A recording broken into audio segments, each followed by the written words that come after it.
اس کو plate form پتہ نہیں آگے پیچھے کیا بسم اللہ الرحمن الرحیم.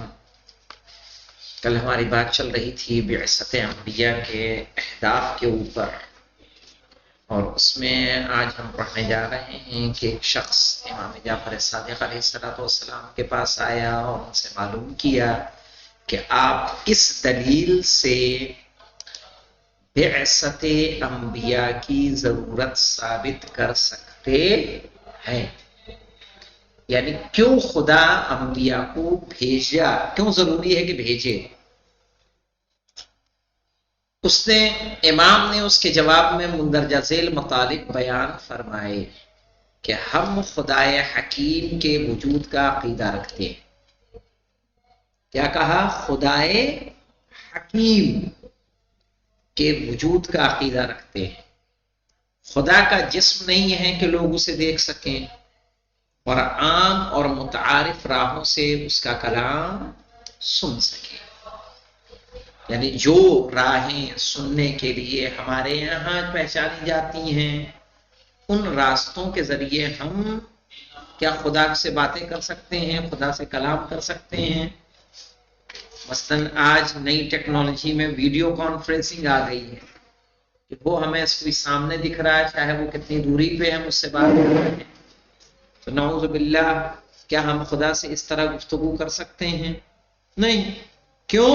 اسی لیے کہا خدا کا جسم نہیں ہے کہ لوگ اسے دیکھ سکیں، اور عام اور متعارف راہوں سے جو راہیں آج کل موجود ہیں، جیسے پہلے گوگل ٹاک پہ بات ہوتی تھی، جی ٹاک پہ، صحیح، یاہو میسنجر سے گفتگو ہوتی تھی. جب واٹس اپ نہیں تھا تو کیسے ہوتی تھی؟ آپ اس کمپیوٹر پہ بیٹھے ہیں، وہ ادھر اپنی جگہ کمپیوٹر پہ بیٹھے، گوگل ٹاک پہ ہوتی تھی. اب موبائل سے ڈائریکٹ آپ فون کرتے تھے، پھر کیا ہو گئی؟ ویڈیو کال ہو گئی. رفتہ رفتہ چیزیں ہمارے لیے آسان ہو گئی. لیکن کیا ان راہوں سے ہم خدا سے گفتگو کر سکتے ہیں؟ کہا نہیں، کیونکہ خدا جسم نہیں رکھتا. دوسری جانب وحی کے ذریعے خدا کے ساتھ رابطے کے لیے حد درجہ لیاقت کی ضرورت ہے. صحیح ہے، تاکہ خدا کی جو وحی آئے اسے ہم سن سکیں، سمجھ سکیں. اس کے لیے کیا ہر آدمی کے بس کی بات ہے، یا ایک خصوصی لیاقت ضروری ہے؟ کہا خصوصی لیاقت ضروری ہے، جو ہر ایک میں نہیں پائی جاتی. اس لیے ضروری ہے کہ خدا اپنے سفیروں اور نمائندوں کو بھیجے تاکہ وہ انسان کو مصالح اور مفاسد سے آگاہ کر سکیں. یعنی کس چیز میں مصلحت ہے اور کس میں مفسدہ ہے، یہ کون بتائے گا ہمیں؟ صحیح ہے، اللہ کا جو نمائندہ ہوگا. صحیح ہے، ورنہ اللہ اگر ہم سے پیغام بیان بھی کرے گا تو ہمارے اندر وہ صلاحیت موجود نہیں ہے کہ ہم اس کے پیغام کو قبول کریں. ایسے سفیر ہی انبیاء الہی ہیں. کہا جو نمائندے بھیجے ہیں وہی کیا ہے؟ نبی خدا ہیں، جو خلقت کے لحاظ سے تو عام انسانوں کے مانند ہیں، لیکن اپنے صفات و کمالات کے باعث تمام انسانوں سے افضل و برتر اور ممتاز ہیں. صحیح ہے بھائی. کیسے کہتے تھے یہودی، یہ تو رسول تو ہم جیسا ہے، بازاروں میں چلتا ہے، مارکیٹ میں گھومتا ہے، کھاتا ہے، پیتا ہے، سوتا ہے، جاگتا ہے. تو کہا سونا جاگنا یہ ہمارے لیے ہے، یہ ان کا جسم ہے. یہ جو جسم عطا ہوا ہے وہ ہماری خاطر عطا ہوا ہے، تاکہ ہم دیکھ سکیں اور ان کی مانند زندگی گزار سکیں. اب دیکھیں مولانا، مذکورہ روایت اور ائمہ معصومین علیہ السلام سے منقول دیگر روایات نیز ضرورت نبوت سے متعلق اسلامی متکلمین کی کتب میں انسانوں کا آسمانی ہدایت کا محتاج ہونا مسلم تسلیم کیا گیا ہے کہ انسان آسمانی ہدایات کا کیا ہے؟ محتاج ہے. اس احتیاج کے دو رخ ہیں. جب وہ آسمانی ہدایات کا محتاج ہے تو دو رخ ہوں گے. کون کون سا؟ علم و معرفت کی ضرورت، دوسرا تربیت و اخلاق کی ضرورت. ایک جانب انسانی علم و معرفت کے ذریعے عقل، مشاہدہ، حواس وغیرہ میں محدودیت پائی جاتی ہے، یعنی انسان جن کے ذریعے سے علم حاصل کرتا ہے اس کے لیے ضروری کیا ہے؟ کیا ضروری ہے؟ کہ پہلے عاقل ہو، جو منبدھ ہوگا، کن ذہن ہوگا، وہ علم عالم بنے گا نہیں۔ مشاہدہ، آپ چیزوں کو دیکھتے ہیں تو سیکھتے ہیں، سیرو فی الارض کا حکم اس لیے دیا گیا ہے۔ حواس وغیرہ میں محدودیت پائی جاتی ہے، یا ہم کس سے سیکھ سکتے ہیں مولانا؟ آنکھ سے دیکھ کے، کان سے سن کے کسی چیز کا، حواس سے خمسہ سے علم حاصل کر سکتے ہیں۔ تو ہم انہی میں محدود ہیں یا نہیں ہیں؟ یہ ذرائع ہدایت و نجات کے لیے لازمی علم و معرفت کی تمام ضرورتوں کو پورا نہیں کر سکتے۔ دوسری جانب انسانی جذبات و خواہشات اس کے خدائی عادلانہ قوانین تک پہنچنے میں رکاوٹ بنتے ہیں۔ یہ بھی امکان ہے کہ انسان معاملات زندگی کا شکار ہو کر مقصد خلقت اور اعلیٰ انسانی اقدار سے غافل ہو جائے، دنیا میں اتنا مصروف ہو جائے کہ جو اس کا ہدف زندگی ہے، اصل ہدف ہے، اس سے کیا ہو جائے؟ وہ دور ہو جائے۔ ان تمام باتوں سے انسان کے لیے وحی کے ذرائع ہدایت و آسمانی رہبروں کی ضرورت واضح ہو جاتی ہے۔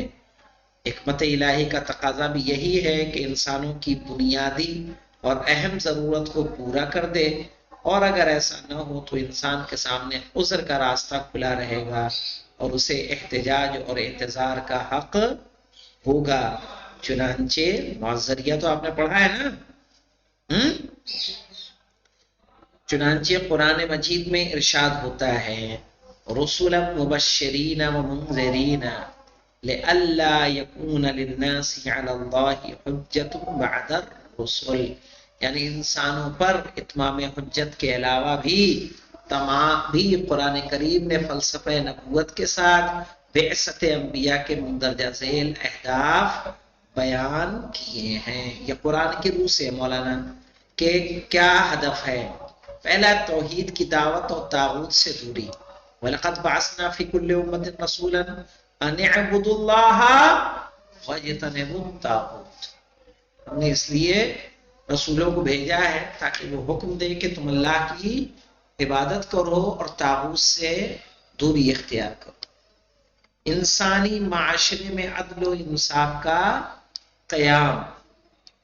قرآن میں ارشاد ہوتا ہے لَقَدْ أَرْسَلْنَا رُسُلُنَا بِالْبَيِّنَاتِ وَأَنزَلْنَا مَعَهُمُ الْكِتَابَ وَالْمِيزَانَ، کس لیے؟ لِيَقُومَ النَّاسُ بِالْقِسْطِ، تاکہ لوگ جو ہیں انصاف کے ذریعے سے کام لیں۔ تعلیم و تربیت میں هو الذی بعث فی الامیین رسولا منهم یتلو علیہم آیاتہ ویزکیہم ویعلمہم الکتاب والحکمہ۔ صحیح ہے، تعلیم و حکمت، اختلافات کا فیصلہ کرنا۔ کان الناس امۃ واحدہ فبعث اللہ النبیین مبشرین ومنذرین وانزل معهم الکتاب بالحق لیحکم بین الناس فیما اختلفوا فیہ۔ صحیح ہے، اللہ کی کتاب اس لیے بھیجی ہے تاکہ اس کے ذریعے سے لوگوں میں فیصلہ کرایا جا سکے جن معاملات میں ان میں کیا ہو؟ اختلافات پیدا ہو۔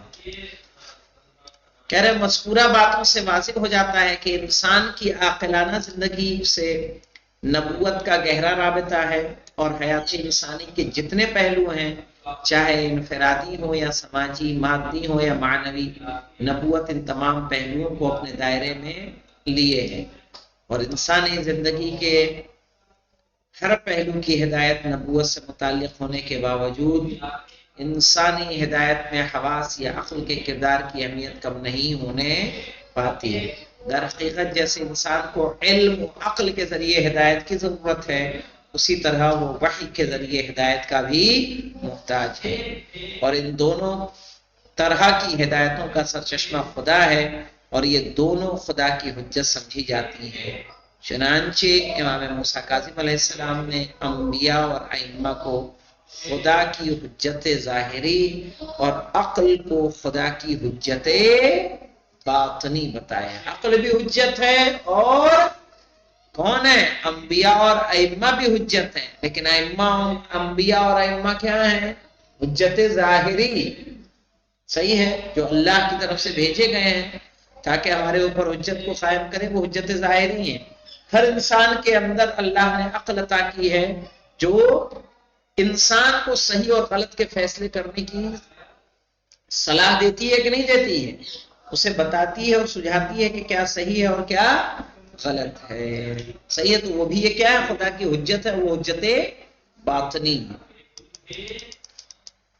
خواجہ نصیر الدین طوسی فلسفہ بعثت انبیاء کے بارے میں فرماتے ہیں کہ انبیاء کی ضرورت اس لیے ہے تاکہ عقائد حقہ یعنی حقیقی عقیدہ، اخلاق حسنہ اور نیک اعمال کے جن میں دنیا و آخرت کی بھلائی مضمر ہے، مضمر یعنی چھپی ہوئی ہے، شامل ہے، کی جانب انسانوں کی رہنمائی کر کے انہیں منزل کمال تک پہنچایا جائے.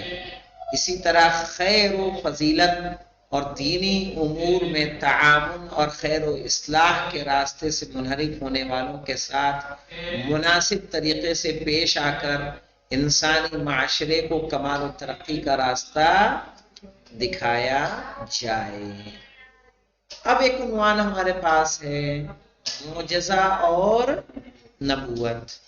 دیکھتے ہیں کتنا بڑا ہے، مختصر ہے تو پڑھ لیتے ہیں، لمبا ہے تو اس کو جانے دیتے ہیں. صحیح. لیکن یہ دیکھیں کہ اللہ نے جو ہمیں انبیاء کو بھیجا ہے تو ان کے بھیجنے کا مقصد کیا رہا ہے مولانا؟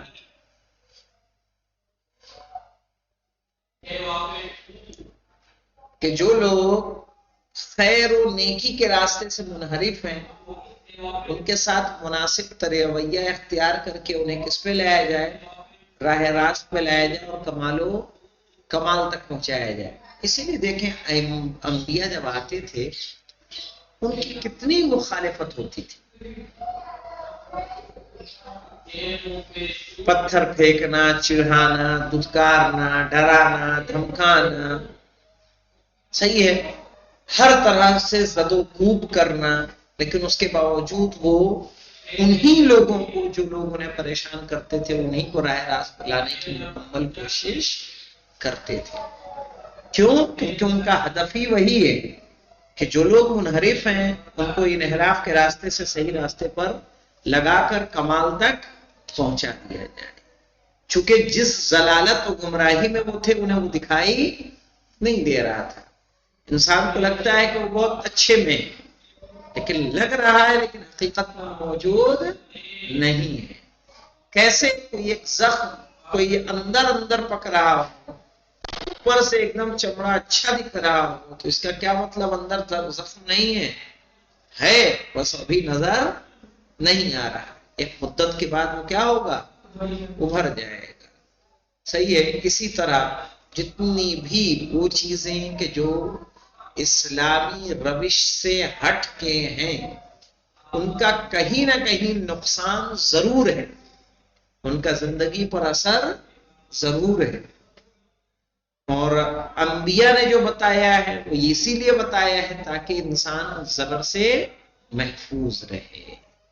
اور جو انبیاء بتاتے تھے عقل اس پر مہر لگاتی ہے کہ نہیں لگاتی؟